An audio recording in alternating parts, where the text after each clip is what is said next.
Okay. Yeah,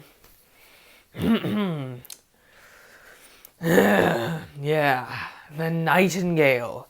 If you've never heard of this movie, I'm not surprised actually because it garnered a lot of attention at festivals like Sundance, but in terms of more mainstream theater movies, no. And it stars Aisling Franciosi, Sam Claflin, and Baykali Ganambar. It is directed by Jennifer Kent and is about a woman who, in the heat of the white colonization back in the 1800s, gets caught up in a lot, and I mean a lot, of just horrible events, just the worst you can think of. And the reason this movie garnered so much attention at festivals is because it was, I guarantee, it was the only movie that actually required people outside of the theater with hotlines for mental health. And that's true. They wanted to guarantee that people who saw the movie weren't going to, have any post-traumatic stress, I guess was what it is, or at least get too traumatized by the movie that, it would mess them up.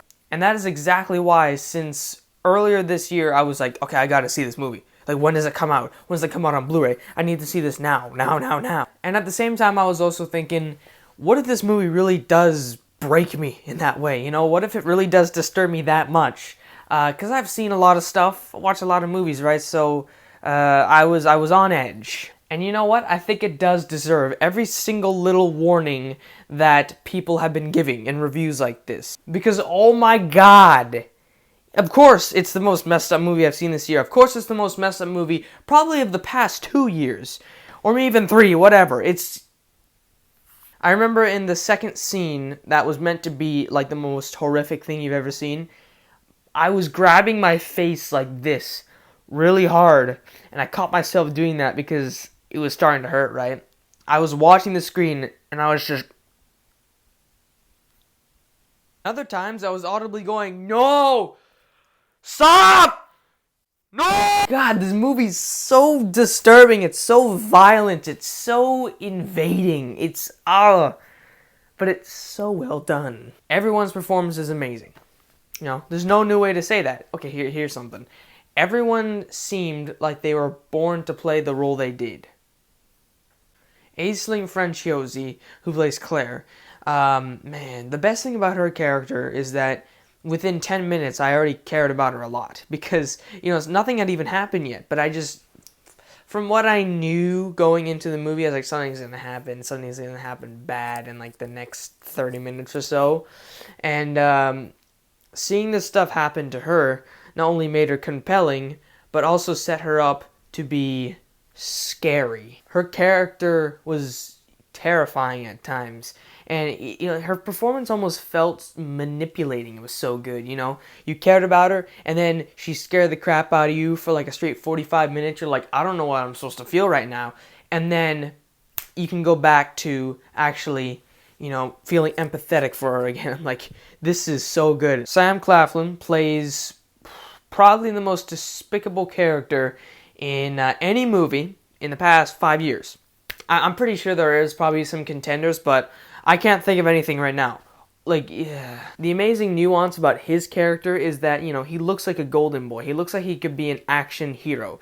He was in the Hunger Games, and I think he played something along those lines. Nah, but he's a monster. Yeah, just the absolute worst kind of human being you can possibly think of. Like, this guy belongs nowhere besides Satan's ass crack. You know what I'm saying?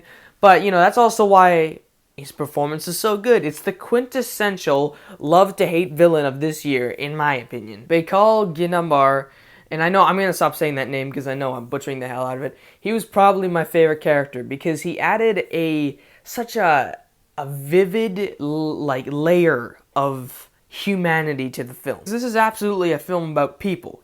People turning on each other and hating each other and bonding with each other and killing each other and loving each other. His relationship with Claire really gives the movie that feel. It's an instrumental part of the movie. The movie wouldn't be as amazing as it was without it. This movie almost entirely takes place in a huge forest, and there's barely any music as well, which adds to the unsettlement. The production value is just off the frickin' charts. All the way down to the muskets and guns they use. It's just so authentic. Yeah, the little shacks and houses they build, I was like, that set is nuts. And the cinematography, I'm going to describe it with one word. Still. You know, steady hands, steady hands. It didn't move around a lot. The camera wasn't jerking around at all. Like shaky cam, not even a thing. Not even a thing in the 52nd dimension in terms of this movie. The camera usually stayed focused. Even if the characters were moving around, it stayed focused and still. I don't know, something about it actually made it a lot more engaging in that sense. It's kind of like actually The Babadook, or Jennifer Kent's other movie. Now let's get to some of these shock factor scenes, because there is so much more than you might think that is coming together to make these scenes as horrifying and scarring as they are. When Sam Claflin and Damon Harriman, who I totally don't remember from